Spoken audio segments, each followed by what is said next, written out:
Hi, my name is Sayyid Shahid Ahmed, and today I'll be telling you about the history of Perlis. Originally part of the Kedah Sultanate, Perlis was named capital by both Sultan Muhyiddin and Diauddin. During the reign of Sultan Diauddin, he saw a British treaty with Lord George Lee to cede Province Wesley to Penang. He was titled Raja Mudda of Perlis and Kedah, which signifies his importance to the Kedah Sultanate.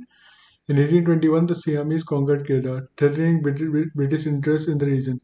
As a result of this, the 1826 Burney and Law treaties were signed, wherein the relationship between Kedah, Perlis, and Siam was formalized to their nominal overlord, and the exiled Sultan Ahmad Tajuddin was not reinstated to his throne. The Penang War then broke out between Sultan Ahmed's forces and the British for the cause of his restoration. This war lasted 12 years, and in 1842 the Sultan was reinstated to his throne. Siam, however, backstabbed the Sultan by making Perlis a separate entity vassal to Bangkok. Initially, Raja Long Krok was appointed governor of Siam and Perlis, and Sayyid Hussain Jamalullah as the deputy governor. Then, on 20 May 1843, Sayyid Hussain Jamalullah was made Raja of Perlis, making Perlis a sovereign state. In 1897, uh, Kedah's Prime Minister Wat Saman was able to end the sovereignty of Perlis when he pulled Siamese king to his side after numerous conflicts. As with Kedah, the Anglo-Siamese Treaty of 1909 forced Siam to relinquish his southern mother vassal states to the Great Britain. The British then installed a resident Perlis royal capital of Arau. Perlis was then returned to Siam in World War II as a result of Siam's alliance with Japan, but this brief annexation ended with Japan's surrender. After World War II, Perlis was returned to British rule until it became part of Malaysian Union and the Federation of Malaysia in 1957, and lastly Malaysia in 1963. Since 2000, the Raja of hereditary monarch has been Tanaku Sayyid Sirajuddin. He was Yang di Pertuan Agong of Malaysia from 13 December 2001 to 12 December 2006, and Sayyid Faizuddin Putra was the regent of Perlis during the 5-year period when Tunaku Yang di Pertuan Agong, the chief executive of Menteri Besar, is currently Azlan Man of Barisan Nasional. Thank you. Hello, my name is Mariam Raida Ibrahim. I worked on the etymology and the flag of Perlis. From my research, I found that there are multiple theories on how the name came about. The most interesting theory is that Perlis is named after a tree which has now gone extinct. Another fascinating find was that the flag of Perlis represents a close relationship between the king and his people. The yellow color of the flag represents the king, while the blue color of the flag represents his people. Hey, it's Shahir again, and I'll be telling you about the geography of Perlis now. Perlis is the smallest and northernmost state in peninsular Malaysia. The state shares a border on the north with Satun in Thailand, and on the east and south with Kedah, and on its west with the states of Malacca. It is an 810 square kilometer wide, with a rather large part of the state below 61 meters sea level.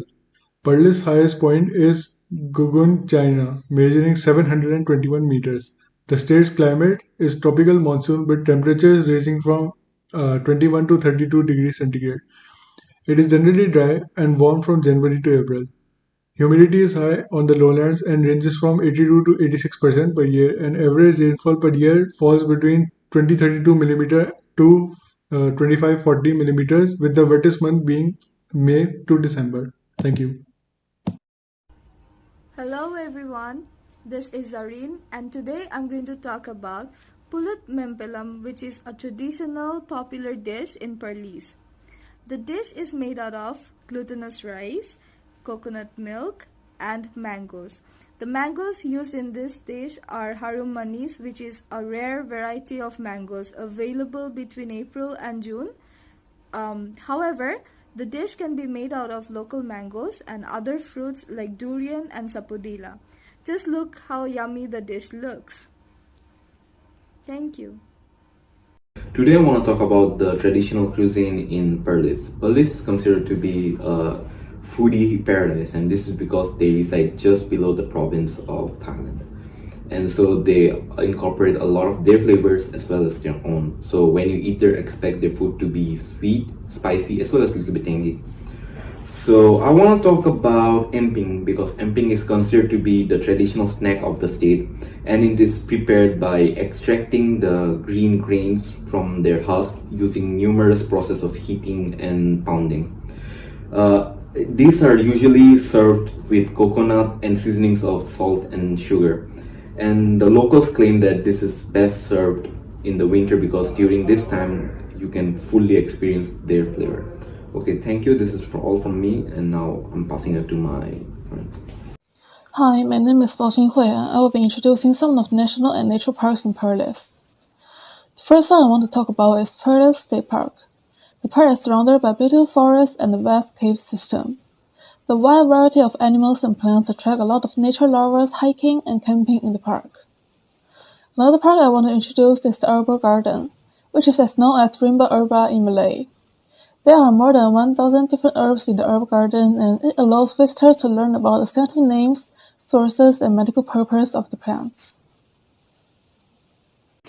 Hello, my name is Putatat Sanyasi, and I'll be talking about the Gua column, which is located in northern Perlis, Malaysia. Another name for it is the Cave of Darkness, and how it came to be is that the workers that used to work here had minimal light. When you first traverse through the cave, not only will you be greeted by a magnificent view of the interior, but also different varieties of insects such as spiders, snakes, and bats. And down below you, there will also be streams of waters. As this used to be a miner cave, you can expect that there will be ores, miners' equipment, and some people could not refrain themselves, so there are graffitis, but they're mainly in Chinese. When you finish, there's also another cave which you can visit, which is called the Gua Kalim Cave 2, which in addition has a train to make your touring easier. However, you can either go up or down. When you go up, everything's usually the same, minus equipment or great view. However, the types of insects varied, such as millipedes. Now, when you go down, it will be more recommended for adventurous people as the way down has a steep incline and you need to go there by a ladder. Hey, Perlis is the second largest town and main port of Paris in Malaysia. It is extremely in the northwest of Pennsylvania, Malaysia, near the border with Thailand. And the other part of the town actually has houses, mosques built on sites over the main grave of swamps.